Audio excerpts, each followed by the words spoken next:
మీరు గుడికి వెళ్ళారనుకోండి, మా అబ్బాయి బాగుండాలండి, మా కోడలు బాగుండాలండి, మా మనవలు బాగుండాలండి, మీ అబ్బాయి పేరు, మీ కూతురు పేరు, మీ అల్లుడి పేరు, మీ మనవల పేర్లు, ఇంట్లో పెంపుడు కుక్క పిల్ల పేరు, వ్యాపార సంస్థ పేరు, ఇవన్నీ చెప్పక్కర్లా.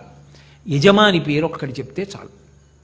ఎంతమందితో వెళ్ళండి, శిష్యులందరితో కూడా వెళ్ళండి గుడి దగ్గరికి, ఒక్క యజమాని పేరు చెప్తే ఆత్రేయగోత్రస్య కోటేశ్వర శర్మనామధేయస్య ధర్మపత్ని సమేతస్య సకుటుంబస్య సపరివారస్య. ఎవరున్నారు ఇప్పుడు అందులో?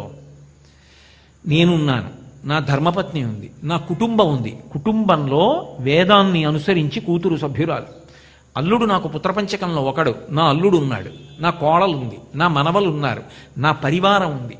ఎవరు నా పరివారం? విశాల హృదయం ఉంటే మాతాచ పార్వతీదేవి, పితాదేవో మహేశ్వర, బాంధవా శివభక్తాశ్చ స్వదేశో భువనత్రయం. ఈ ప్రపంచమంతా వసుధైవ కుటుంబకం, నా ఇల్లే, నా పరివారమే. ఇప్పుడు అడగగలిగిన మనస్సు, మంచితనం, ఆ భక్తి ఉంటే సకృన్నత్వానత్వా కథమివ సతాం సన్నిధతతే అంటారు శంకర భగవత్పాదులు. ఆ మంచి మనసు ఉన్నవాడు కోటి నమస్కారాలు చెయ్యక్కర్లా, ఒక్క నమస్కారం, సకృన్నత్వానత్వా ఒక్క నమస్కారం చేస్తే ఈశ్వరుడు